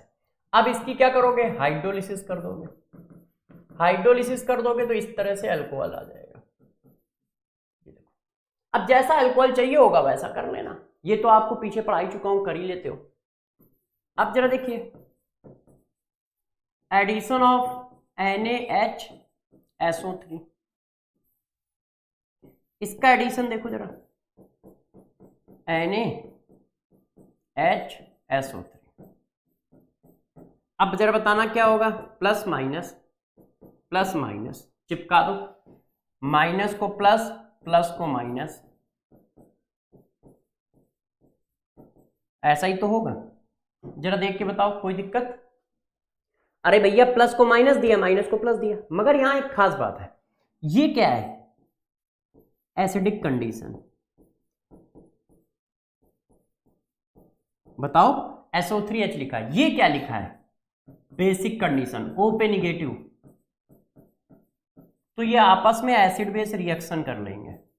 एसिड बेस रिएक्शन करेंगे तो प्रोटॉन इसको मिल जाएगा और ये ऐसे हो जाएगा। ये देखो, इसका प्रोटॉन इसको चला जाएगा। अब आपको पता है कि निगेटिव आयन हम लिखते नहीं है, तो इसके साथ क्या लिख दोगे? Sodium ion. बात समझ गए? सोडियम आयन तो सोल्यूशन में कहीं टहल रहा है, ना इसके साथ जुड़ा है ना इसके साथ जुड़ा है, वो तो सोल्यूशन में कहीं टहल रहा है। रियलिटी में तो ये ऐसे है, ये ऐसे है, रियलिटी तो ये है, सोडियम आयन अपना सोल्यूशन में कहीं और है, मगर हम निगेटिव आयन पेपर में रिप्रेजेंट नहीं करते, हम पूरा क्रिस्टल रिप्रेजेंट करते हैं। तो इस वजह से हम यहां भी सोडियम लगा दे रहे हैं और यहां पर भी लगा दे रहे हैं। रियलिटी में ऐसा कुछ नहीं है, रियलिटी में जो मैंने बनाया था वो है, एसिड बेस रिएक्शन हो जाती है, ये आ जाता है। तो इसका एडिशन ऐसे करोगे। इस जगह पे एक बहुत बड़ा नोट है, जरा ध्यान रखिएगा अच्छे से। Only methyl ketone, methyl ketone react with NaHSO4, other बल्कि कीटोन डज नॉट रिएक्ट। जरा देखो, सिर्फ मिथाइल कीटोन जो होता है वो इससे रिएक्शन करता है, बाकी सब नहीं करेंगे, बाकी सबको ये मना कर देगा। यदि मान लो कोई ऐसा कीटोन है तो वो रिएक्शन नहीं करेगा, क्योंकि उसके पास बल्कनेस ज्यादा है ना, तो वो रिएक्शन नहीं कर पाएगा। देखो, यदि किसी ने कहा कि क्या ये वाला कीटोन रिएक्शन कर पाएगा, गौर से ध्यान दीजिए, एक तरफ बेंजीन रिंग है, एक तरफ C2H5 है, तो क्या ये NH इससे रिएक्शन करेगा? नहीं, मना कर दोगे। क्यों? बल्कनेस की वजह से। मिथाइल कीटोन करेगा। मिथाइल कीटोन का मतलब एक तरफ CH3 होना बहुत जरूरी है। मिथाइल कीटोन जो होते हैं वो सिर्फ इससे रिएक्शन करते हैं। एल्डिहाइड सारे करेंगे, एल्डिहाइड का तो नाम लिया नहीं है, इसका मतलब एल्डिहाइड सारे करेंगे, मगर मिथाइल कीटोन ही करेगा और कोई कीटोन नहीं करेगा NaHSO3 से reaction.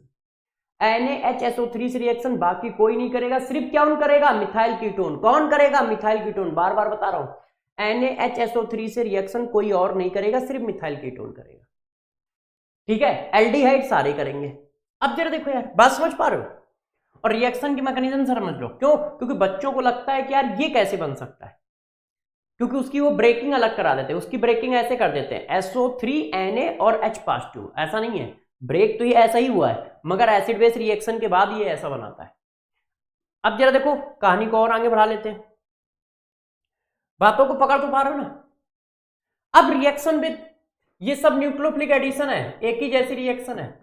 Reaction with HCN in presence of NaCN। कैसे होती है बताता हूं।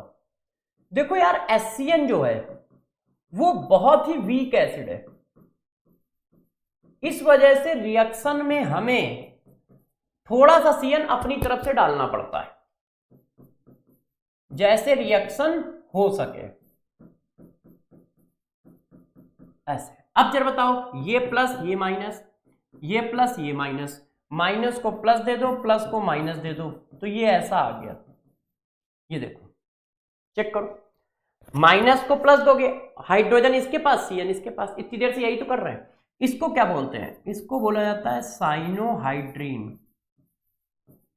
साइनोहाइड्रीन, ये देखो ऐसे साइनोहाइड्रीन। अब साइनोहाइड्रीन की एक खास बात है, वो क्या है जरा बताता हूं। जो CN ग्रुप है, यदि हम इसकी हाइड्रोलिसिस कर दें, एसिडिक हाइड्रोलिसिस, तो CN ग्रुप COOH में चेंज हो जाता है। ये एसिड में पढ़ाऊंगा मगर यहां जरूरत पड़ रही है इसलिए थोड़ा सा लिख देता हूं। यदि CN ग्रुप की एसिडिक हाइड्रोलिसिस कर दो तो CN ग्रुप COOH में चेंज हो जाता है। तो यदि हम इसकी हाइड्रोलिसिस कर दें तो ये किस में चेंज हो जाएगा? COOH में, ऐसे। तो ये बन गया अल्फा हाइड्रोक्सी कार्बोक्सिलिक एसिड। इसकी जरूरत हमें कहीं कहीं पड़ती है, कार्बोक्सिलिक एसिड। और इसकी जरूरत कहां पड़ती है जरा देखो, यदि मैं कहूं आपको लैक्टिक एसिड बनाना है तो लैक्टिक एसिड कैसे बनाओगे? आप इसकी रिएक्शन HCN से करा दो इन प्रेजेंस ऑफ NaCN या KCN। तो ये प्लस ये माइनस, ये प्लस ये माइनस, प्लस माइनस को मिला, माइनस प्लस को मिला, ये आ गया। अब इसकी आपने हाइड्रोलिसिस करा दी एसिडिक, तो प्यारे बच्चों ये ऐसा हो गया।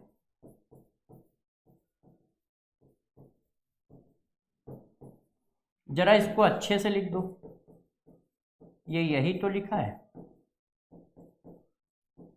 ये देखो लैक्टिक एसिड आ गया, ये देखो है। तो जरा गौर से देखिए, साइनोहाइड्रीन की खास बात यह है, प्लस माइनस कर देते हैं, मगर इसमें एक और भी खास बात है जो आपको लिख के दे रहा हूं, ध्यान दो। देखो साइनोहाइड्रीन भी सभी से रिएक्शन नहीं करता है। क्यों? क्योंकि यहां पर भी स्टेरिक हिंड्रेंस का रोल होता है। स्टेरिक हिंड्रेंस की वजह से ये सबसे रिएक्शन नहीं कर पाता है, ना बल्कि अल्कोहल से रिएक्शन, बल्कि कीटोन से ये भी रिएक्शन नहीं करता। ये किससे किससे करता है? एसीटोन से कर लेगा, प्रोपेनोन ये है, ब्यूटेनोन से कर लेगा और प्रोपेनोन से कर लेगा। इसके बाद वो किसी से रिएक्शन नहीं करेगा, ओनली रिएक्ट विद HCN। ये देखो सिर्फ इनसे रिएक्शन करता है वो।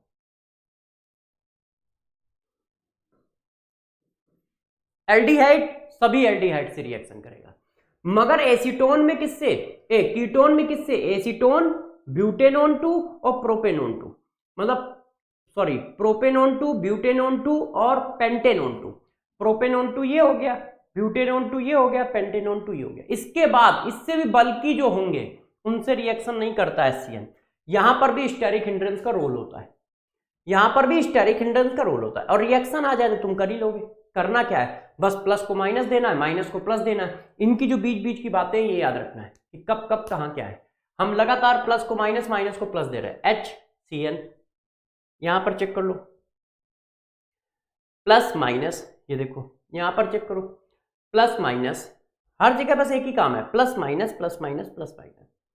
बस आपको एक बात ध्यान रखनी कि छोटी छोटी बातें हैं, जैसे ये किससे रिएक्शन नहीं करेगा, वो किससे रिएक्शन नहीं करेगा, प्रोटेक्टिंग ग्रुप क्या है, कौन सा स्टेबल डाइऑल है, ये सारी बातें याद रखनी। अब जरा देखिए, अब हम बात करते हैं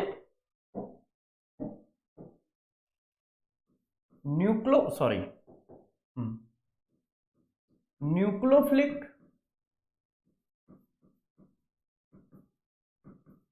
एडिशन एलिमिनेशन रिएक्शन। यदि कहीं पर न्यूक्लियोफिलिक एडिशन एलिमिनेशन रिएक्शन चलेंगी तो कैसे करोगे, ये क्या होती है, तो गौर समझो। इसमें एडिशन भी होगा, एलिमिनेशन भी होगा। अभी पीछे क्या करके आए हो, सिर्फ ऐड सिर्फ ऐड सिर्फ ऐड। अब जरा देखो ये कैसे चलती है। ये कार्बोनाइल ग्रुप की रिएक्शन है और इस तरह से प्यारे बच्चों चलती है। ध्यान दीजिएगा, एक मिनट यार, अच्छा सा कार्बोनाइल ग्रुप बनाया आपके लिए, है कि नहीं यार। इसकी रिएक्शन कराई मैंने N2Z से। N2Z का मतलब क्या है, NH2 सब में होगा, NH2 सब में होगा, Z की जगह अलग अलग चीजें होंगी। अब इन प्रेजेंस ऑफ एसिड, अब क्या होगा, एसिड पहले क्या करेगा, प्रोटॉन देगा और इसकी रिएक्टिविटी को बढ़ाएगा। क्यों बढ़ाएगा, क्योंकि आपको पता है ये न्यूट्रल है और न्यूट्रल होने की वजह से ये भी वीक न्यूक्लियोफाइल है। अब यदि ये वीक न्यूक्लियोफाइल है तो रिएक्टिविटी तो बढ़ानी पड़ेगी, है ना। अब जरा देखो, above reaction is controlled by acid catalyzed, pH equal to 3 to 5। देखो ये एसिड से कंट्रोल होती है, कंट्रोल्ड बाय एसिड कटलाइज्ड। एसिड कटलाइज्ड का मतलब हुआ एसिड जो हम डालते हैं वो कैटलिस्ट की तरह काम करता है, वो रिएक्शन में कंज्यूम नहीं होता है। मगर इस रिएक्शन की एसिडिटी फिक्स रखनी पड़ती है। इसका पीएच 3 से 5 के बीच में होना चाहिए, उससे कम नहीं होना चाहिए। क्यों, क्योंकि अमोनियम आयन क्या है, एक, ये जो है, सॉरी रीजन की जगह रिएक्शन हो रहा है। ये देखो रीजन क्या है, जरा समझिए। रीजन ये है कि यदि ज्यादा एसिडिक मीडियम तुमने ले लिया तो ये प्रोटॉन इस पर अटैक कर जाएगा। तुमने ज्यादा प्रोटॉन ले लिए ना, और ये बन गया ये अमोनियम आयन, और ये न्यूक्लियोफाइल की तरह काम नहीं कर पाएगा, है ना। Not used as a nucleophile, तो हम इसको एज ए न्यूक्लियोफाइल यूज नहीं कर सकते। क्यों, क्योंकि इसके पास इलेक्ट्रॉन ही नहीं है। तो एसिडिक मीडियम हमें फिक्स रखना पड़ता है कि ऐसा ना हो कि ज्यादा एसिड डाल दो कि नहीं चलो यार ज्यादा एसिड डालो क्या दिक्कत है, ऐसा नहीं है।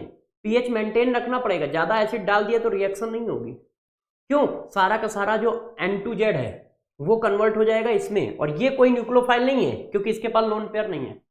अब क्या हुआ, अब ये इस पर अटैक करेगा, जरा समझिएगा, ऐसे, क्योंकि प्लस चार्ज बढ़ गया, ये ऐसे आ गया तो ये इस तरह से आ जाएगा। जब प्यारे बच्चों ये इस तरह से आ गया तो जरा ध्यान दो आप कि क्या हो गया है, नाइट्रोजन पे पॉजिटिव आ गया है। नाइट्रोजन अपने पॉजिटिव चार्ज को न्यूट्रलाइज करने के लिए क्या करेगा, प्रोटॉन निकाल देगा। वो प्रोटॉन किसको मिलेगा, इस ऑक्सीजन को, ऐसे हो गया। इसको बोलते हैं प्रोटॉन ट्रांसफर, एक जगह से दूसरी जगह जाना। कहां गया, यहां से निकल के यहां। अब क्या होगा, जैसे ही तुमने ये बना दिया तो आप सबको एक बात समझ में आ गई होगी कि अब तो ये वाटर हो गया। वाटर गुड लिविंग ग्रुप होता है, तो ये लोन पेयर नीचे आएंगे और ये बाहर चला जाएगा। और जब ऐसा होगा तो क्या होगा, ये इस तरह से आ गया। गौर से देखना,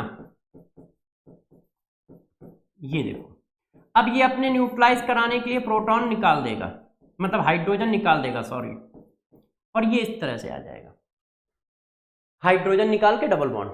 अब जरा देखिए आप कब कब कहां कहां क्या क्या हुआ है, ध्यान दो। रिएक्शन का नाम क्या है, न्यूक्लियोफिलिक एडिशन एलिमिनेशन। यहां पर देखो न्यूक्लियोफाइल ऐड हुआ, ये है न्यूक्लियोफिलिक एडिशन, यहां पर न्यूक्लियोफाइल ऐड हो रहा है। अब जरा बताना यहां पर क्या हो रहा है, OCH2 वाटर निकल भी रहा है ना, तो ये तो एलिमिनेशन हो गया, तो यहां पर एलिमिनेशन भी हो रहा है। वहां पर कुछ निकल रहा था क्या, नहीं, वहां पर सिर्फ ऐड हो रहा था, इसीलिए इसको कहते हैं न्यूक्लियोफिलिक एडिशन एलिमिनेशन। पहले न्यूक्लियोफाइल ऐड हुआ, फिर कुछ एलिमिनेट हुआ और ये आ गया, और ये देखो आ गया। अब किसी ने कहा क्या सर मैकेनिज्म की जरूरत है अपने को, हमने कहा नहीं। क्यों नहीं है, देखो बताता हूं। पूरी रिएक्शन में एक ही काम हुआ है, ये कार्बोनाइल ग्रुप है और ये हाइड्रोजन है, दो नाइट्रोजन वाले,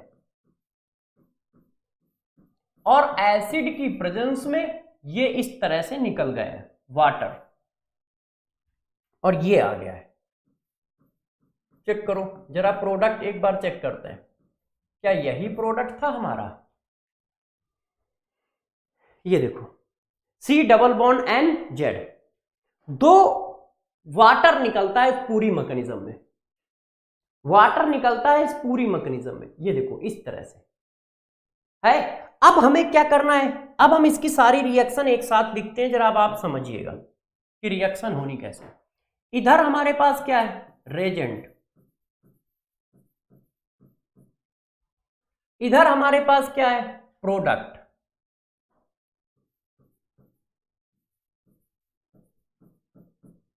और इधर हमारे पास क्या है, रिमार्क। यदि उनमें कुछ स्पेशल बात है तो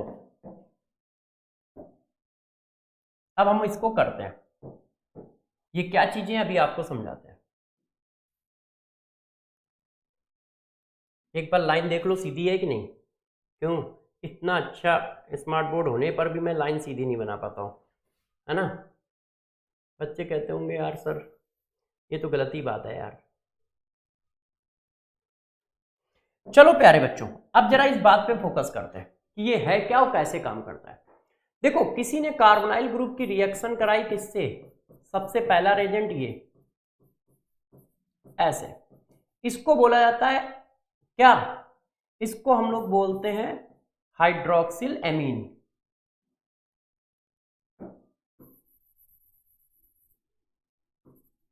देखो इसका नाम होता है हाइड्रोक्सिल एमीन। अब प्यारे बच्चों क्या करोगे, वाटर निकाल दोगे। तो जब तुम वाटर निकाल दोगे तो ये किसमें कन्वर्ट हो जाएगा, ये कन्वर्ट हो जाएगा इसमें, ऐसे। देखो वाटर निकालने के बाद N2Z, Z की जगह क्या है OH, ये Z की जगह है, Z की जगह क्या है OH, NH2Z जैसा है, ये देखो NH2 है। हाइड्रोक्सिल एमीन किसमें चेंज हो जाता है, ऑक्साइन में। ऑक्साइन का PPT बनता है, प्रेसिपिटेट बनता है, ऐसे। ये देखो हाइड्रोक्सिल एमीन इसमें। अब इसके रिमार्क क्या है, तो जरा रिमार्क अच्छे से सुनिएगा, किसके रिमार्क क्या है। देखो सबसे पहली बात, आपको देख के पता चल रहा होगा कि ये ज्योमेट्रिकल आइसोमरिज्म शो कर सकता है।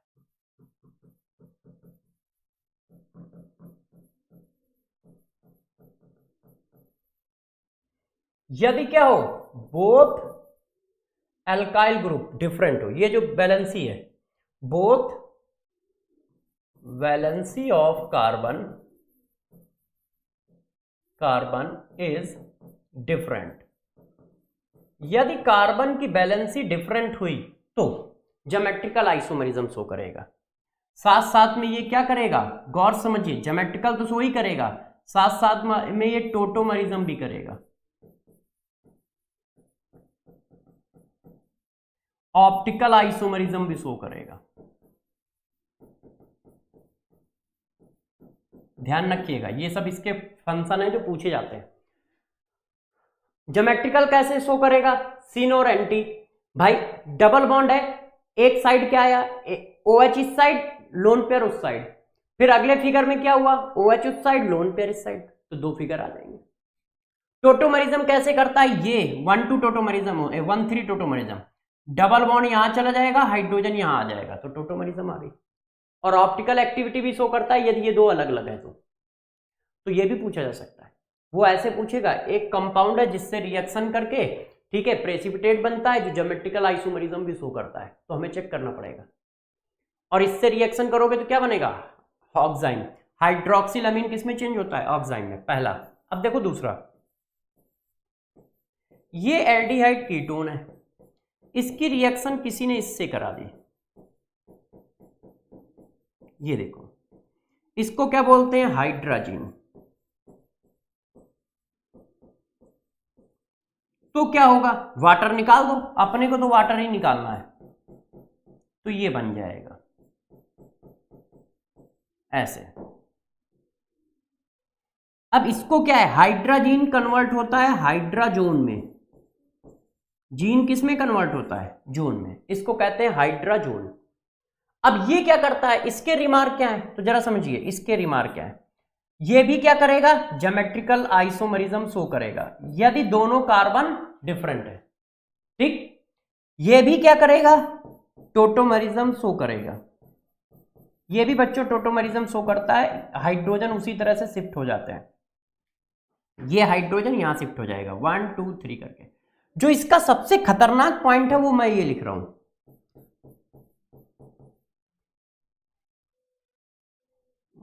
इधर जगह नहीं है मगर लिख देता हूं, अच्छे से पकड़िएगा आप लोग, है ना। CO group NH2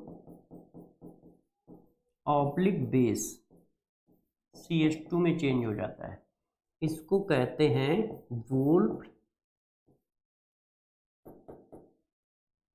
wolf Kishner reduction. ये देखो जरा बच्चों यार, ये एक बहुत इंपॉर्टेंट पॉइंट है, यदि आएगी ना तो हम लोग जल्दी जल्दी में सही नहीं कर पाएंगे, कंफ्यूज होके गलत कर देंगे। ये क्या है जरा समझिएगा। देखो ये क्या लिखा है,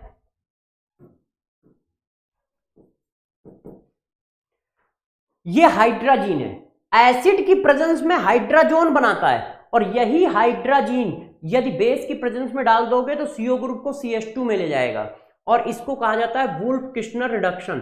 तो बच्चों ये बहुत इंपॉर्टेंट है, जल्दी जल्दी में हमें कोई एक चीज याद रहती है, या तो हमें ये याद रहता है कि हाइड्राजीन की कार्बोनाइल ग्रुप से रिएक्शन करेंगे तो हाइड्राजोन में कन्वर्ट होगा, और जनरली यही वाली याद रहती है क्योंकि NCERT में भी लिखी है और बुकों में भी लिखी है, क्या कि यदि CO ग्रुप को हाइड्राजीन में डालोगे तो वो हाइड्राजोन में कन्वर्ट हो जाएगा। मगर एसिड की प्रेजेंस में हाइड्राजोन में कन्वर्ट होता है, मगर यदि बेस की प्रेजेंस ले ली तो वो CH2 में कन्वर्ट हो जाता है। इसको बोलते हैं वुल्फ किश्नर रिडक्शन। तो ध्यान रखिएगा, इसीलिए इसके रिमार्क में डाल रहा हूं, जैसे आपको ये बात ध्यान ना है कि कब कहां क्या हो रहा है। ठीक है, नेक्स्ट नंबर थर्ड। अब थर्ड नंबर इधर टेबल बना लेता हूं, ध्यान दीजिए। अब हम लोग फिर इधर आ गए,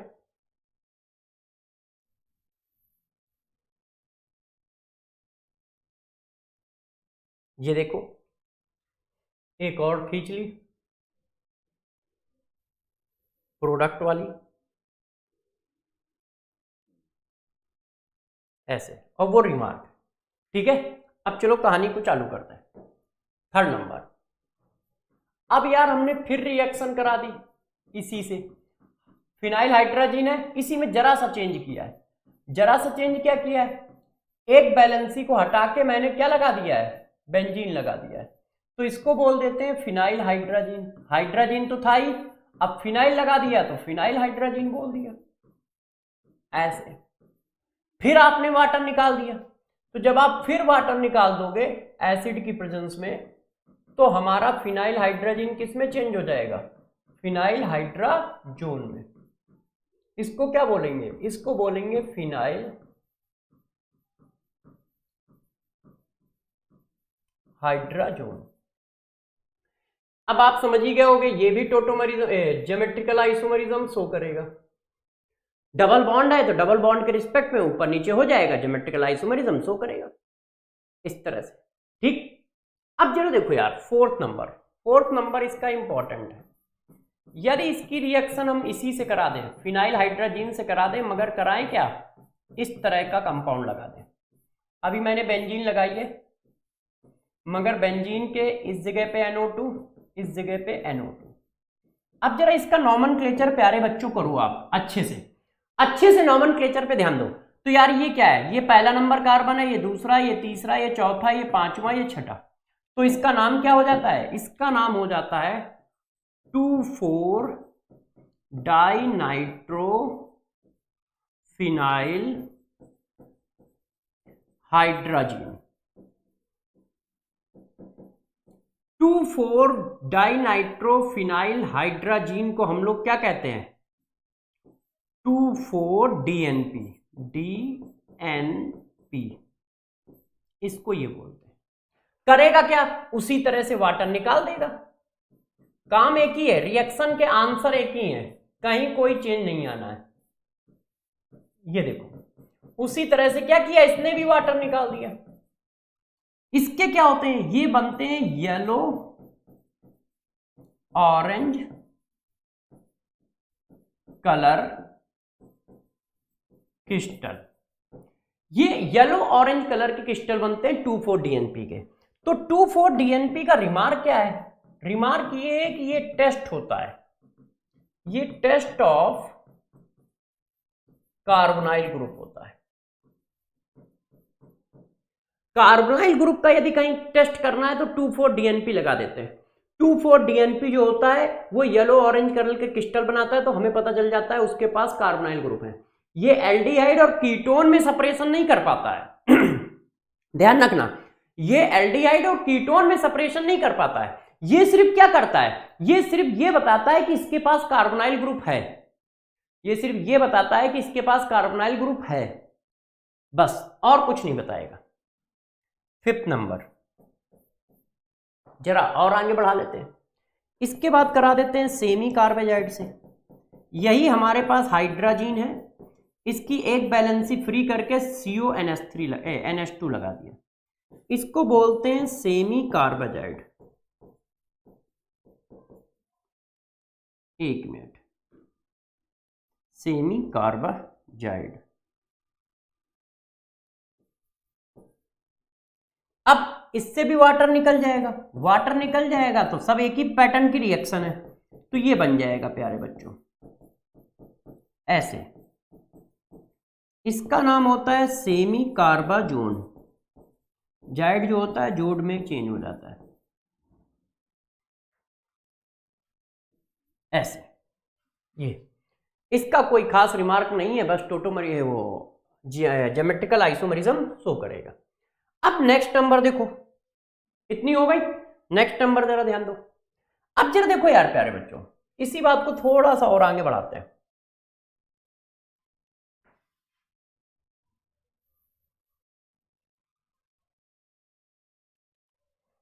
जरा देखिए क्या है नंबर 6, आई थिंक 5 तक हुआ था ना, ये देखो, हाँ 6।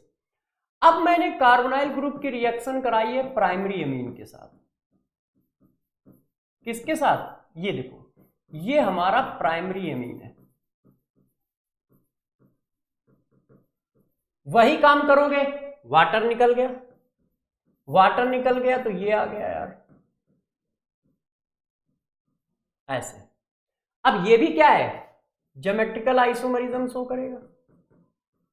यदि दो कार्बन डिफरेंट हैं तो कैसा आएगा, ज्योमेट्रिकल आइसोमरिज्म शो करेगा अपना। अच्छा, अब 7th में आओ। यदि इसकी रिएक्शन हम कराएं सेकेंडरी एमीन से, तो यहां से थोड़ा सा बात फंसने लगेगी। क्या बात फंसने लगेगी, इसके साथ जो प्रोडक्ट आएगा वो ये आएगा। देखो बच्चों, एक मिनट, इसका प्रोडक्ट क्या आएगा वो बताता हूं आपको। इसका प्रोडक्ट कुछ ऐसा आएगा,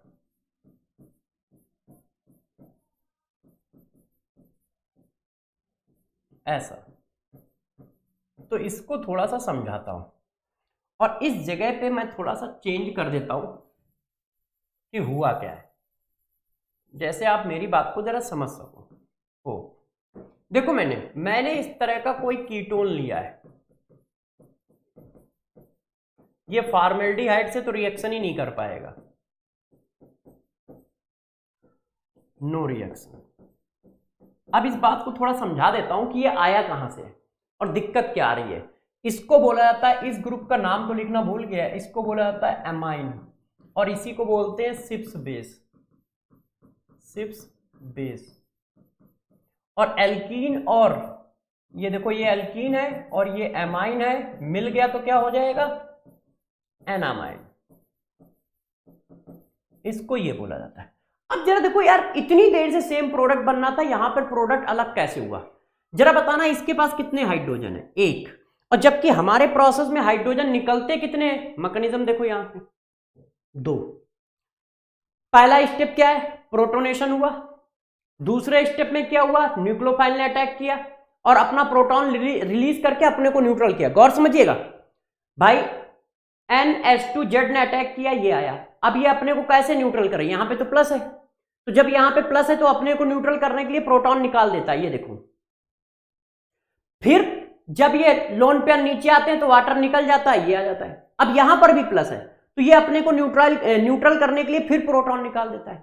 मगर जब सेकेंडरी एमीन का केस होगा तो सेकेंडरी एमीन के पास तो एक ही प्रोटॉन होता है, तो यहां तक की रिएक्शन तो ठीक है, इसके बाद वाली रिएक्शन नहीं हो पाएगी, मतलब एलिमिनेशन नहीं हो पाएगा। क्यों? क्योंकि उसके पास प्रोटॉन नहीं है। तो फिर क्या होता है, फिर प्रोटॉन यहां से निकलता है। एलिमिनेशन ऐसे नहीं होगा, वाटर ऐसे नहीं निकलेगा। अब ये नहीं निकालेगा, ये वाला कार्बन यहां डबल बॉन्ड लाएगा और ये वाटर निकालेगा। मतलब कुछ ऐसा होता है, देखो मैं वहीं पे दिखाता हूं चल के। ये देखो, देखो ये किस तरह से करता है, ये कुछ ऐसे करता है। ये सिचुएशन आई, यदि मेरी बात को पकड़ पाओगे तो जल्दी से समझ जाओगे। ये सिचुएशन आई ना, ये देखो ये सिचुएशन आएगी, CH3 CH2 CH3 CO, और एक बार के बाद ये सिचुएशन आएगी। देख लो, मैं फिर वहीं पे ले चलता हूं जैसे आप मैच कर पाओ। ये देखो ये वाली सिचुएशन, CH3 C2H5O और ये। अब मगर इसके पास हाइड्रोजन नहीं है क्योंकि सेकेंडरी अमीन पे एक ही हाइड्रोजन होता है। अब जब यार दो सेकेंडरी अमीन के पास एक ही हाइड्रोजन है तो वो क्या करे, अब वो एलिमिनेशन कैसे करे। ये यदि लोन पेयर नीचे लाया तो इस कार्बन पे नाइट्रोजन पे प्लस आ जाएगा, और ये नाइट्रोजन का प्लस हटेगा कैसे, कार्बन तो निकलेगा नहीं। तो अब क्या होता है, अब ये वाले आते हैं ऐसे। ओह, ये कहां से जा रहा है, अच्छा एक मिनट, ये वाला बॉन्ड ऐसे आता है और ये ऐसे निकल जाता है, तो ये इसमें कन्वर्ट हो जाता है इस तरह से। ये तो ध्यान रखना, सेकेंडरी एमीन जब रिएक्शन करेगा तो एल्कीन बनेगा है, और ये एल्कीन भी ज्योमेट्रिकल आइसोमरिज्म शो करेगा, ऐसी कोई बात नहीं है। अब बात आई 8 नंबर, टर्सरी एमीन। यदि किसी ने टर्सरी एमीन डाल दिया तो ये क्या करेगा, ये बता देगा नो रिएक्शन। क्यों? रिमार्क क्या है, रिमार्क ये है कि जब आप न्यूक्लियोफाइल का अटैक कराओगे तो ये ऐसे आ जाएगा। अब ये अपने को न्यूट्रलाइज कैसे करेगा, पहले स्टेप में ही भाई, पहला स्टेप ही इसका फंस जाएगा क्योंकि इसके पास एक भी हाइड्रोजन नहीं है। ये देखो पहले स्टेप में जैसे ही अटैक किया तो ये प्लस आ गया पहले स्टेप में। अब ये प्लस न्यूट्रलाइज कैसे हो, क्योंकि हाइड्रोजन नहीं है, सब के सब आर हैं, तो कोई आर निकल कैसे सकता है भाई। पहले प्रोटोनेशन हुआ, ये आ गया।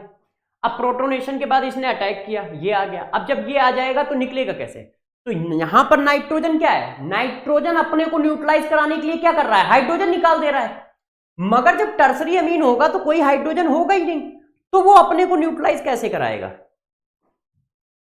ये देखो वो अपने को न्यूट्रलाइज कैसे कराएगा, इस वजह से वो नो रिएक्शन कहता है। क्यों? क्योंकि ये अनस्टेबल है, अपने को स्टेबलाइज नहीं करा सकता है क्योंकि इसके पास हाइड्रोजन नहीं है निकालने को, इसलिए टर्सरी अमीन रिएक्शन ही नहीं करता। तो चेक करो, ये अमीन का टेस्ट भी है। प्राइमरी अमीन 6 बेस बनाएगा, सेकेंडरी अमीन एनामाइन बनाएगा, और टर्सरी अमीन रिएक्शन ही नहीं कर रहा है। ये देखो है, टर्सरी अमीन क्या कर रहा है, रिएक्शन ही नहीं कर रहा है। बात समझ पा रहे हो? तो मेरे प्यारे दोस्तों बात समझ गए, N2Z की रिएक्शन। तो देखो N2Z की रिएक्शन में हमें करना कुछ नहीं है, सिर्फ वाटर निकालना है, सिर्फ वाटर। ये देखो यहां से मैंने चालू किया है, सब वाटर निकाला है। बस इसके जो बगल में चीजें लिख रहा हूं वो आपको अच्छे से याद रखनी है कि वहां पर आप ना फंसने पाओ। रिमार्क, सिर्फ वाटर निकालते चले जाओ। ये देखो इस तरह से, ठीक है। तो नेक्स्ट क्लास में प्यारे बच्चों इसी के आगे की बात करेंगे। तब तक के लिए आप लोग खुश रहें और अच्छे से पढ़ाई करें। हाँ, सभी बच्चों को मेरी तरफ से हैप्पी होली। होली आने में 1-2 दिन है, मगर मैं पहले इसलिए बोल दे रहा हूं, क्यों? क्योंकि पता नहीं दूसरी क्लास के समय आप वीडियो कौन सा देख रहे हो, क्योंकि आप कभी थोड़ा पीछे भी तो चलते हो यार, ठीक है। तो सभी बच्चे अच्छे से रंग खेलें, घर में रहें, मस्ती करें, मगर एक बात का ध्यान रखें, थोड़ा सा कोविड चल रहा है, इसलिए एक दूसरे से ज्यादा ना मिले, दूर दूर से ही होली खेल लें, ठीक है। ऑल द बेस्ट, फिर मिलेंगे, तब तक के लिए गुड बाय, गुड डे।